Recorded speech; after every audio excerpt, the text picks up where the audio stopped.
Hey, it's Micah. I'm going to be documenting the process of making a Surreal animation loop. Now, I'm going to be doing this the old school way, on paper, like how I used to animate before I got a Wacom tablet in TV Paint. So, this particular loop is from a music video called Diving in a Sea of Light, and this is the type of technique I'm going to be using, which is just on blank index cards, 3x5, which is the same ratio as the full HD widescreen. And see how the colors are over, well, a white paper. Once these are scanned in, I'm going to invert all the colors to where the white of this paper is black, and all the colors that I used to color it will be the opposite complementary colors. So part of the challenge will be thinking in terms of the opposite color that you're using. I guess part of the challenge is that there's no undo button like on a computer, where if you make a mistake you just undo it. So I'm animating in pen, so it's all going to be very final. But since it's going to be abstract, it doesn't really need to be super like accurate drawings. So, cause like for the VJ loop stuff, it tends to want to be a little bit more abstract than figurative. But I made this quick little storyboard last night just as a starting point. I might deviate away from it once I start drawing, but it goes from left to right and down. But basically, it's going to be stuff zooming into the screen, and I'm going to animate one piece at a time. So I'm going to start with the thing that's going to be zooming into the screen, and then on the second pass I'll go over and add the details around the centerpiece that's continually zooming into the screen and opening up. And then on this last board here, it'll open up and connect back to this first one. And it's going to be at 12 frames a second. So I want the loop to be 10 seconds long. And so I'm going to need 120 index cards. I was stocking up at Walmart last night, and I'm going to make, this is all going to be for Patreon, a Patreon VJ pack. It's going to be 9 loops like this, and I'm calling it Dreaming Backgrounds because it's going to be backgrounds that people can overlay other footage or loops on top of, or just use it as a standalone piece. But I'm going to be using cheap materials. I got these Crazy Art washable markers. They're like $3. And then I got some Crayola markers. But then I got distracted, and I'll just show you. I haven't actually ever seen this show, but it was only $10, and I have the art book. So I got the first 3 seasons because I got distracted. And then I got this. It's my favorite show of all time. So yeah, and because I don't know my Netflix password right now, so anyways, but yeah, so well, okay, I'm just gonna get started, and I'm gonna be looking at this as a reference point.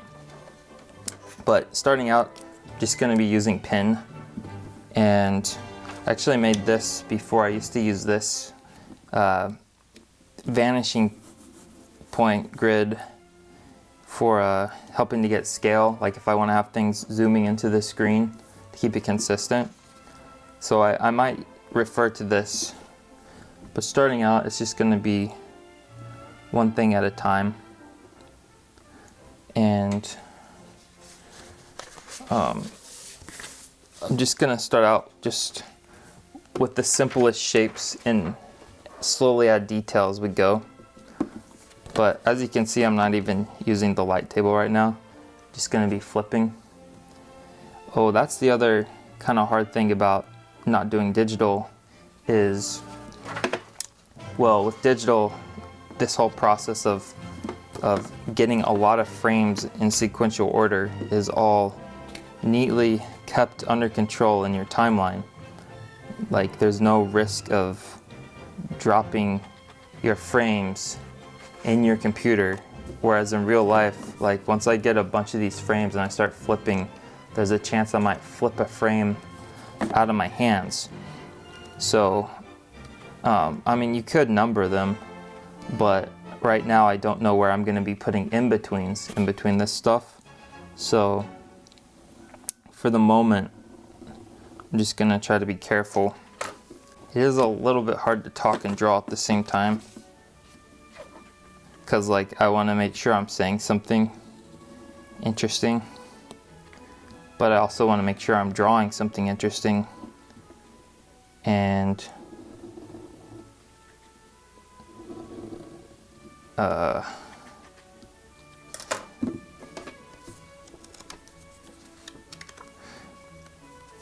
yeah, this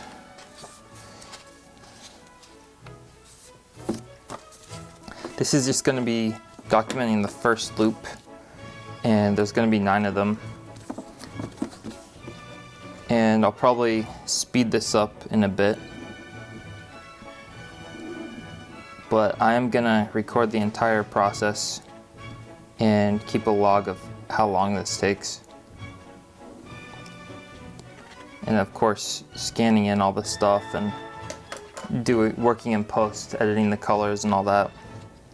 That's extra time to consider, but I just haven't drawn on paper in such a long time, and it has a nice sound to it. I wish, like, for TV Paint or Photoshop or all these digital drawing applications, they could add some feature where when you draw it, it makes the natural drawing sound.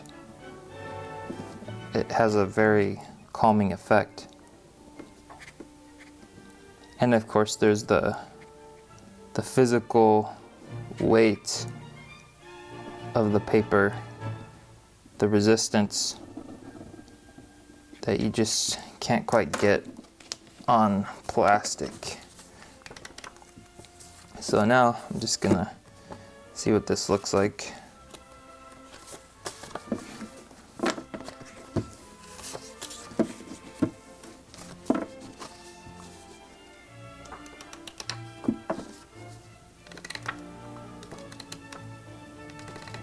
It's kind of like a seed turning into a cloud, but that's really all animation is just a series of pictures evolving slowly, frame by frame, to create this life.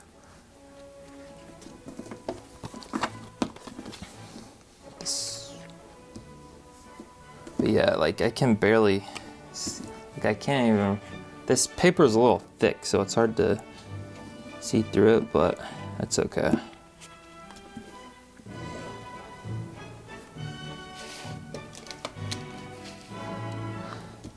But I haven't really done an abstract stream of consciousness thing in a while, because I've been completely wrapped up in client work, working on things for other people. Which is good, but it's also a little bit mentally and emotionally draining, especially when people want edits, and because it's really about making sure they get what they want. But I haven't really had as much time to experiment lately and test out new ideas, and a lot of things I want to make. So I'm gonna try to start balancing my time better, as in just dedicate at least 2 hours a day, just a solid block of time that's personal project development time, regardless of how many other projects I have going on, just so that I start making a dent in the films and musics and even comics that have been floating around in my head as these amorphous daydreams that I'm afraid might go to the grave with me if I don't get them out of my head. It's like so many dreams, uncreated projects go to the grave with their makers and no one can ever see it. That makes me sad. So I should probably, yeah, like I said, I'm gonna make this 10 seconds long.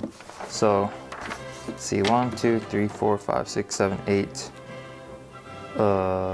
Like each one of these boards would be like 12 frames, I think, about 11 or 12-ish, 10 to 12 frames.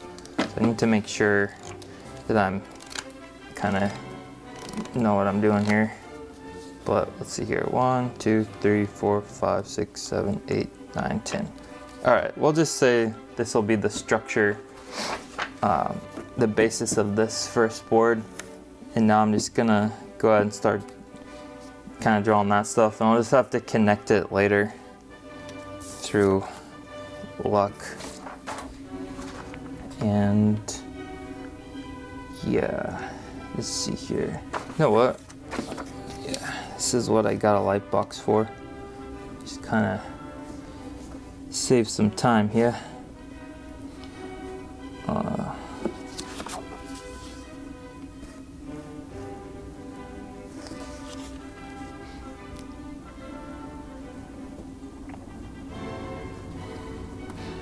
Been listening to a lot of Collective Soul lately. They were my favorite band when I was 5 years old. And then I found their album when I was thinking about cleaning my room. When I started cleaning my room, I found my old CDs that I haven't listened to in forever. But they're kind of like hard, like post-grunge, alternative rock, and they were my first ever favorite band I remember having. And I would always listen to their songs, Simple and December, and make up music videos in my head when I was just a little lad. And so music's always been just a natural extension of animation to me. And I think that's how it is with a lot of people. Just all the relationships between like the timing and like different notes evoke different colors. Like all the minor chords always make me think of like really moody, sad colors. And then like bright, happy major chords are summery, happy primary colors. And then like the rhythm of the instruments and the way they're mixed and panned around your speakers or headphones is like the textures and the shapes forming. So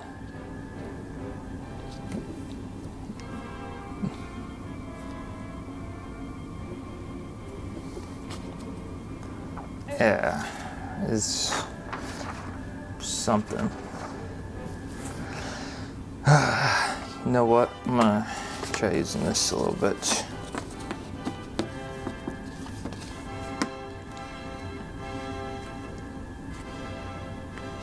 I don't believe in.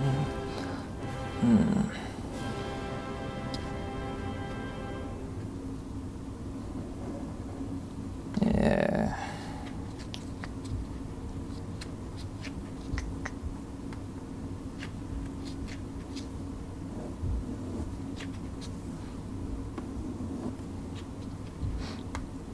I'm also working on animation tutorials. I started writing down notes and just trying to lay down the foundation of that, I decided, because I've been wanting to make like courses for a long time, like kind of like better produced courses where I have a script and stuff. But for like stuff like just like the principles of animation and bouncing ball and all this stuff that's like really easily found online, I figured I'll just make that for free on YouTube and just plan on having 90% of the animation tutorial stuff available for anyone on YouTube, and then 10% will be like more specific type of very niche type animation tutorials, like such as like how to make trippy animation loops, or how to make an animated music video from script to exported file, like every single stage, storyboard, concept art, and then the actual animation process. But like what I'm doing right now, this isn't really something you can teach. Because it's literally, it's like doodling, where you just feel it. You're just drawing from your memory bank, not even like consciously trying to make anything. You're just starting with lines and seeing what shapes emerge. Of course, it's all comes from things that you've experienced, things you've seen, heard, but like that, like the whole concept of originality, it kind of doesn't make sense, because obviously everyone's inspired by things, inspired by other artists, who were inspired by other artists, who were also inspired by other artists, all the way to the beginning of time. And like ultimately everyone's inspired by nature. Even if someone was born in complete isolation in the wilderness, but they were making some kind of art, like be it sculptures or whatever, what they would be making would be inspired by their environment, and also just the way that your brain perceives reality, which is also a process of your genes and DNA. Like if I was born as a rat, I wouldn't be talking about this right now. So I guess what I'm saying is, it feels like I'm not even the author of my own thoughts. I'm not the drawer of my own drawings. Just a vehicle for these ideas to pour out onto a piece of paper. The same way your body is just a machine to transport your head into another room. That's how I feel anyways. But yeah, it's the big challenge of this is going to be getting some kind of consistent fluid motion. So really, it's not even about the principles of animation, like well, I guess I could put some squash and stretch a little bit more in here.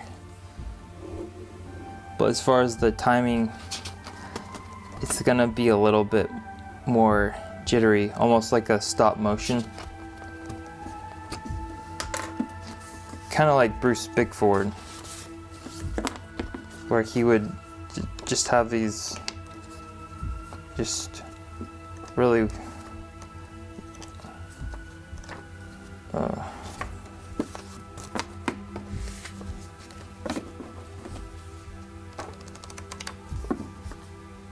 okay. Alright, so this is going to be opening up, and then I'm going to have to go back and draw this inside here, and it'll be smaller. It's just going to keep going into these forms, kind of like an endless fractal, like a fractal zoom.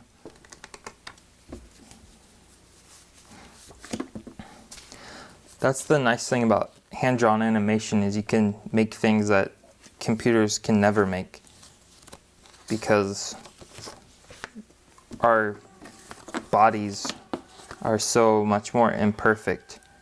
It's hard for computers to capture that imperfection that makes things seem more natural.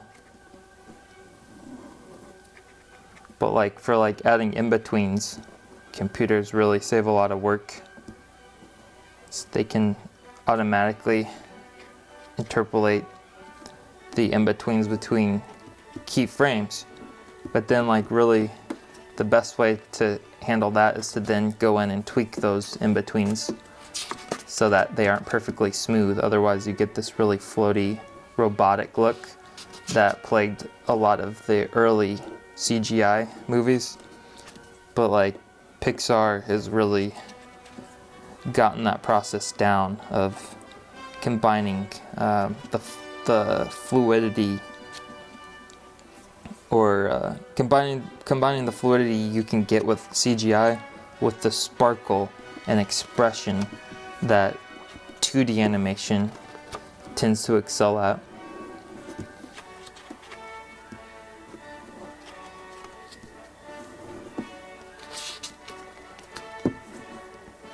Alright, I'm gonna add a little mouth looking shape here.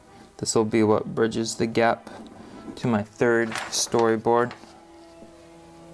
And these are gonna be like blue little atom things, and they're gonna have like green arms wrapping around them.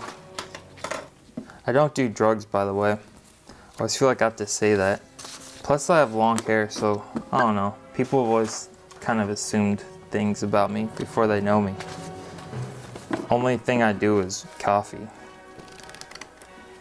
And sometimes I'll have a beer, sometimes, like on occasion.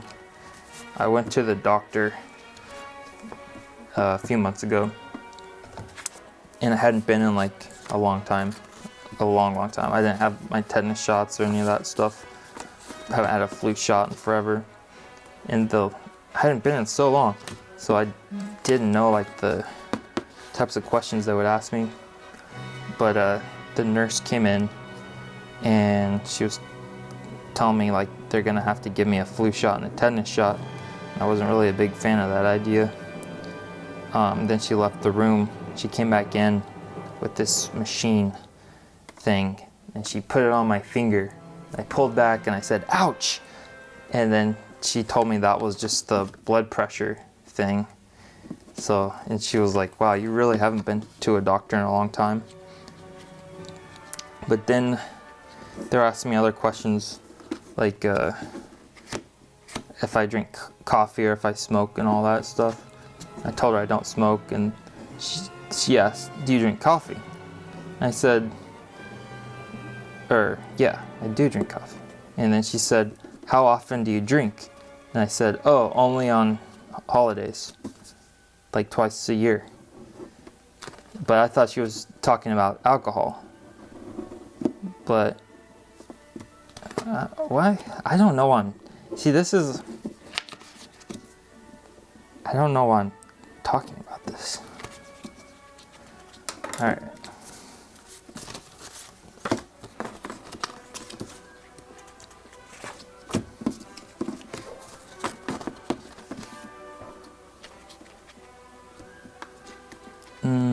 Alright. I'm gonna progressively make this mouth bigger and bigger, and the spacing wider and wider, so it'll be faster coming into the screen. If you didn't know, the further things are spaced apart, the quicker they'll appear to be moving.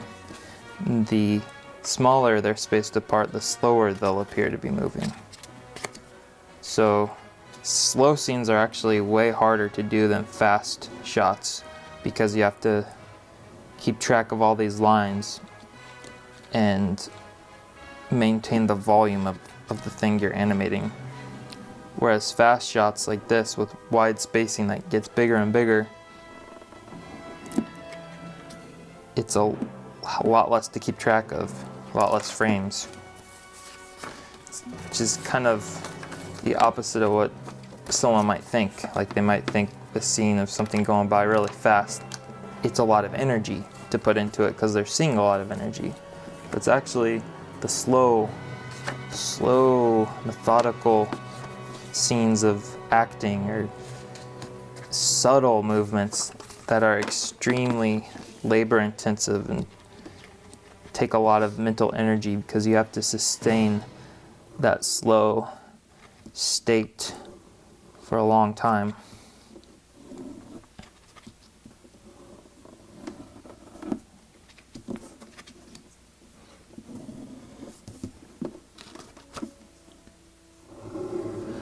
But yeah, this will be loop 1 of 9. And I don't know when this pack will come out. It'll probably be a few months because I am working on some other projects.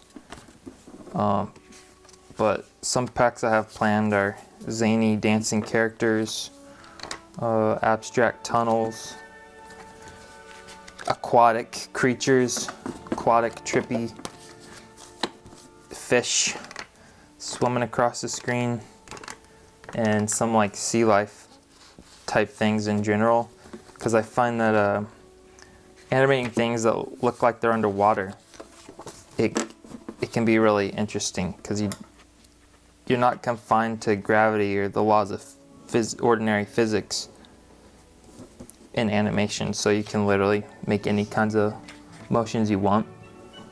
So aquatic type movements can be very trance-inducing, and liquids like water and even smoke, they have a tendency to dance around in a graceful manner, but I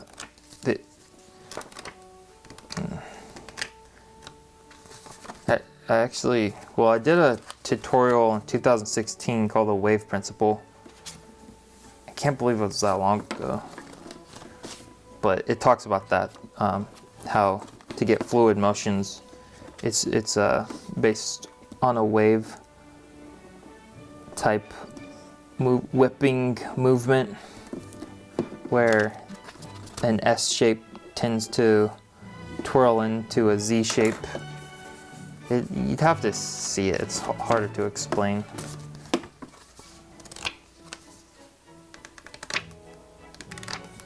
Yeah. Alright. Well, I'm making decent-ish progress on this. It'll also be nice to document, to record this whole process because I can see how long it actually takes. Because I always kind of guesstimate how long an animation takes. But if this is going to be 120 frames per loop out of 9, let's see, that would be 900, 9 times, wait, hold on, don't tell me. Wait, okay, 10, okay, hold on. 10 loops would be, so it would be 108. I need 1,008. I need to buy 1,008 of these. So this is 400 right here. So I need to go back and get like 6 or 7 more of these. Luckily these are only 50 cents. 3x5 blank index cards. So like if you don't have a program but you have a scanner, just get like a light box, or you might not even need a light box to get started. You literally can start for as cheap as 50 cents and a pen. You can get started animating right away.